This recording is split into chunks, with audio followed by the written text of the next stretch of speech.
કેન્દ્ર સરકારે જીએસટીના દરો ઘટાડી દેતા જ કારથી લઈને કન્ઝ્યુમર ઇલેક્ટ્રોનિક્સ સહિતની કંપનીઓ માટે એક મોટો પડકાર ઊભો થઈ ગયો.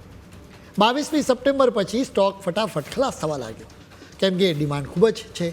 એટલે જ તેમના માટે ગ્રાહકો સુધી સમયસર વસ્તુઓ પહોંચાડવાનો એક મોટો પડકાર ઊભો થયો છે. કેમ કે બે પ્રકારની શોર્ટેજ ઊભી થઈ છે.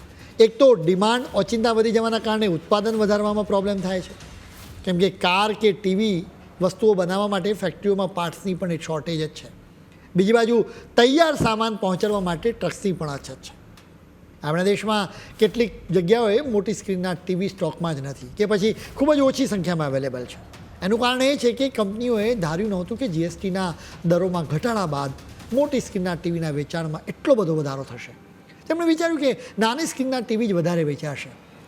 કેટલીક કંપનીઓએ ઓચિંતા પ્રોડક્શન વધારી દીધું, જો કે આ કામ મુશ્કેલ છે, કેમ કે ટીવી બનાવવા માટેના પાર્ટ્સની શોર્ટેજ છે. કંપનીઓ હવે આ પાર્ટ્સને વિદેશમાંથી આયાત કરી રહી છે, જો કે એમાં પણ સમય લાગી શકે એમ છે.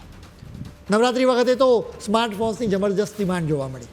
એ જોઈને સ્માર્ટફોન બનાવતી કંપનીઓએ સપ્લાય વધારવા માટે એક્સ્ટ્રા પ્રયાસો કરવા પડ્યા, જેથી તમે ફોનની દુકાનમાં જાઓ ત્યારે તમને વેરાયટી જોવા મળી રહે. ફેક્ટરીઓમાં પણ ઉત્પાદન વધારવામાં આવ્યું. કેટલાક રિટેલર્સને ત્યાં 30,000થી વધારે કિંમતના સ્માર્ટફોન્સ આઉટ ઓફ સ્ટોક થઈ ગયા. નવરાત્રિ વખતે આવા પ્રીમિયમ ફોન્સની જ વધારે ડિમાન્ડ જોવા મળી હતી. નવરાત્રિ પછી પણ એની ડિમાન્ડ જોવા મળી રહી છે. સૌથી મોટો ફાયદો ઓટો સેક્ટરને થયો છે. ફેડરેશન ઓફ ઓટોમોબાઈલ ડીલર્સ એસોસિએશને લેટેસ્ટ આંકડા જાહેર કર્યા છે. આ ફેડરેશન કહે છે કે આ વર્ષે સપ્ટેમ્બરમાં ભારતના ઓટોમોબાઈલ સેક્ટર માટે ગોલ્ડન તબક્કો રહ્યો. સપ્ટેમ્બરમાં એકંદરે વાહનોનું વેચાણ 5.22% સુધી વધી ગયું. ગયા વર્ષે સપ્ટેમ્બરમાં 17.37 લાખ વાહનો વેચાયા હતા, જેની સામે આ વર્ષે સપ્ટેમ્બરમાં 18.27 લાખ વાહનો વેચાયા.